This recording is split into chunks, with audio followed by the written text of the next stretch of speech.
ಮಲ್ಲಿಕಾ, ನಿನಗ್ ಸ್ವಲ್ಪನೂ common sense ಇಲ್ವಾ?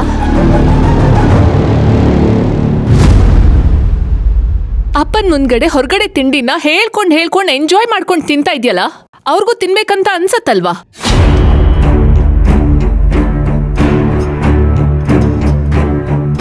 ಹಾಗೆಲ್ಲ ನಡ್ಕೊಳ್ಬಾರ್ದು ಅಂತ ಜ್ಞಾನ ಇಲ್ವಾ ನಿನ್ಗೆ?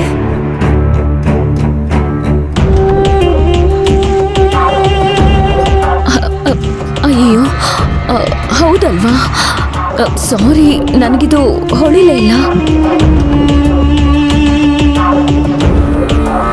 ಅಲ್ಲ, ಕಾವೇರಿ ನಮ್ಮನೆ ಹುಡುಗಿ ತರನೇ ಅಲ್ವಾ? ಅದ್ರಲ್ಲೂ ನಿಮಗೂ ಮತ್ತೆ ಪ್ರೀತಮ್ಗೂ ತುಂಬಾ ಕ್ಲೋಸ್ ಆಗಿದ್ರಲ್ವಾ?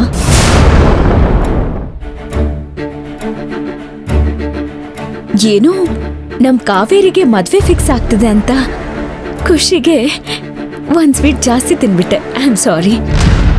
ನೋಡು ಮಲ್ಲಿಕಾ, ಸ್ವೀಟ್ ತಿನ್ನೋದು ಬಿಡೋದು ನಿನ್ನ ವಿವೇಚನೆಗೆ ಬಿಟ್ಟಿತ್ತು. ಆದ್ರೆ ಯಾವಾಗ ತಿನ್ಬೇಕು, ಯಾರ್ ಮುಂದೆ ತಿನ್ಬೇಕು ಅನ್ನೋದ್ರ ಪರಿಜ್ಞಾನ ಇಟ್ಕೋ.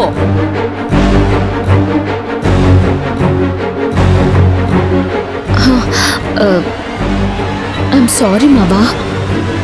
ನನ್ನಿಂದಾಗಿ ನೀವು ಸುಮ್ಮನೆ ಅದಕ್ಕೆ ಹತ್ರ ಮಾತು ಕೇಳೋ ಹಾಗಾಯ್ತು. ಪ್ಲೀಸ್ ನನ್ನನ್ನು ಕ್ಷಮಿಸ್ಬಿಡಿ. ಮಲ್ಲಿಕಾ, ಇದನ್ನ ನಿಲ್ಸು. ಜಾಸ್ತಿ ನಾಟಕ ಮಾಡ್ಬೇಡ. ನೀನ್ ಎಂಥವಳು ಅಂತ ನನಗೆ ಚೆನ್ನಾಗಿ ಗೊತ್ತಿದೆ.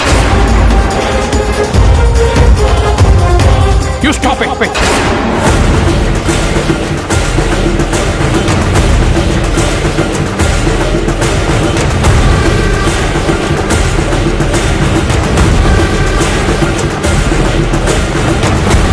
What's wrong with you? ಏನಾಗ್ತಾ ಇದೆ ಇಲ್ಲಿ?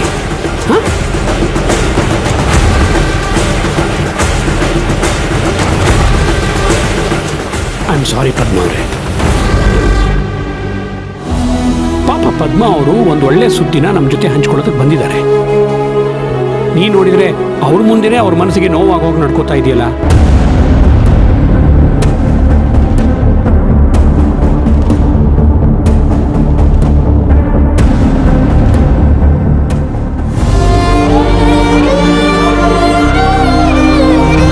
ಪದ್ಮ ಅವರೇ, ನೀವೇನೋ ಡೇಟ್ಸ್ ಬಗ್ಗೆ ಹೇಳ್ತಿದ್ದೀರಿ, ಏನದು?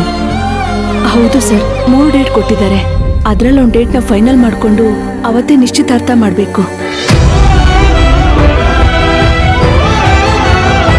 ಹಾಗಾಗಿ ನಿಮ್ಮ ಅನುಕೂಲ ಹೇಗೆ ಅಂತ ತಿಳಿಸಿದ್ರೆ ನಾವು ಅದೇ ಪ್ರಕಾರ ಎಲ್ಲ ಕಾರ್ಯನೂ ಇಟ್ಕೋತೀವಿ.